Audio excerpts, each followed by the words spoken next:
So working as a solo freelancer or entrepreneur or other work from home type of employment can be pretty lonely.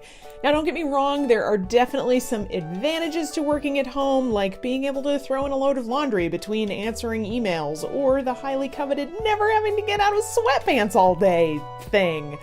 I mean, I'm totally not wearing sweatpants right now. I would never do that. I am a professional. I'm lying, I'm totally wearing sweatpants right now. I love many aspects of my working from home lifestyle, and the type of work that I do, the creative sort of small client base, occasionally some speaking gigs types of work, really lends itself to me being alone a lot and spending a lot of time in my own head. Frequently, I will spend several days in a row at home alone, working most of the day having not actually spoken to another human being. So when my husband gets home, it's no wonder that he sometimes gives me this deer in headlights look because I'm talking so fast that he thinks that maybe I've had 8 cups of coffee that day, when in reality I've just not seen another human, and I'm really excited to see another human, and oh my gosh, I'm really excited to see you because you're another human. Yeah, it can be a bit much. The point is, in my almost 2 years of self-employment, I've found that I've needed to build in some social time and ways to combat some of the loneliness of my solo work. So I've got some tips for you today for others of you who are working from home and who are looking for some ways to build in some social time and some ways to get out of the house and to maybe put on some real pants occasionally. It's a thing. Building in regular social time. Here I'm not talking about work social time, I'm talking about actual social time, like with friends and people you enjoy doing things with. Despite being an introvert who enjoys working solo, I'm a pretty social creature. I really enjoy going and trying new breweries around town, or getting locked in an escape room with my favorite people, or just going for a walk with a friend.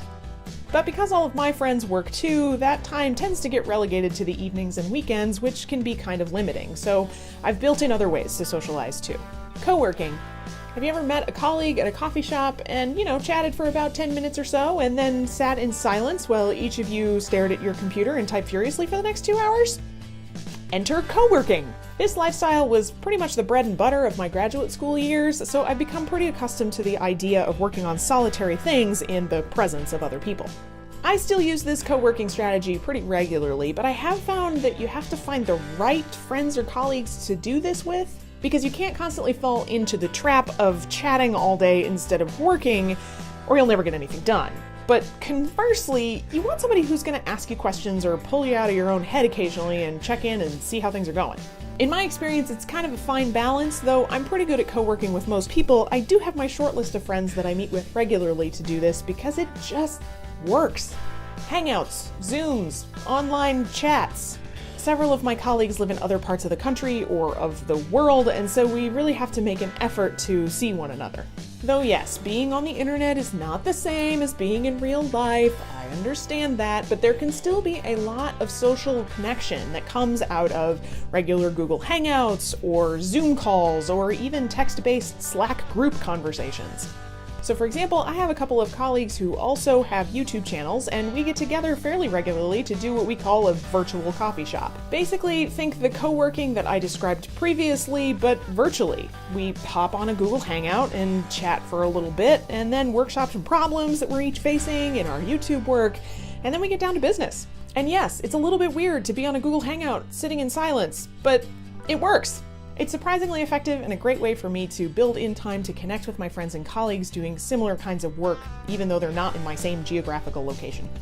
Networking meetings. I am not very good at getting out of my shell to set up these meetings generally, but when I do find the one-on-one coffee shop networking meeting for an hour or so is a really great way to meet somebody new and have an interesting conversation and get out of my house and put on some real pants for once.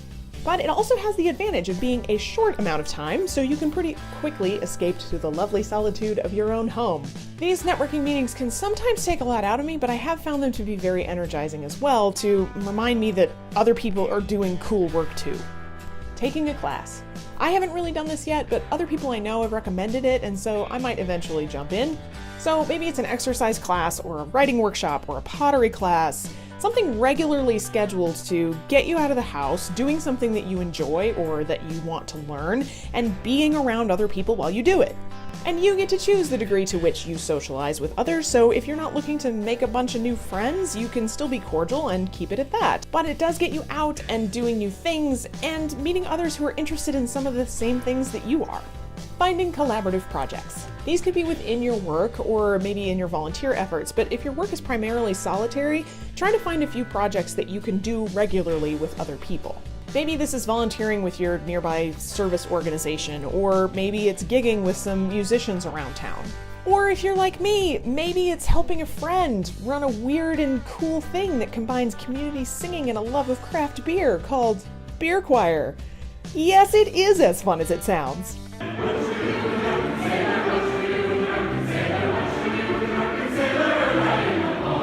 If it's something that gets you out and working with and meeting new people, then it's a win. Because as much as working on your own can have tremendous value, there's really nothing that can top that feeling of working together with other people to do something that none of you could have done on your own. Shared office space. If working from home has you too isolated, or if you can't get enough done because you're constantly distracted by the growing dish mountain in the sink, I might suggest renting a desk space at a shared office location. Basically, there are now spaces where you can rent a desk or a cube or even a full office area within a building of other solo entrepreneurs. So this is a shared work environment, much like a traditional office, but everyone might work in completely different fields or areas. So if you're an accountant, you might work next to a novelist who works next to a financial advisor who works next to an organizational consultant. Working this way, you get exposed to all kinds of new people doing different kinds of work, and maybe even their networks if you're so inclined to make friends. It's a great way to expand your horizons for a bit and to get out of your own work silo. But I don't recommend stealing your neighbor's swingline stapler. Lastly, be honest with yourself about what you need. There's a lot of trial and error that goes into the first couple of years of a new endeavor. If you don't need to start off renting an office space and can instead save on that expense, great. But if you find that you need a workspace outside of your house in order to get anything done, then prioritize it. If you love having coffee with friends, but the thought of then having to sit down and work together just seems wrong, then maybe co-working isn't for you. And maybe you're one of those people who just loves being at home all the time, and it doesn't even faze you that you haven't worn real pants in a week. Totally cool! But for me, I've found that I've had to try a mix of different things to find the right balance. And also I have to keep my finger on the pulse of my isolation levels because I find that they tend to kind of creep up on me, and then I'm suddenly crabby and sad, and I don't know why. Right, maybe it's because I haven't left my house in 4 days. What about you? What tips do you have for working solo from home, and what things should I try that I haven't mentioned in this video? I think if this video proves anything, it's that you can totally do professional things in sweatpants. Yep. Thanks for watching. If you found this video helpful, please consider sharing it with others. And if you like this video, please give it a thumbs up, as that actually helps other people find the video. And I also wanted to remind you that this video is a part of a larger series called Honestly.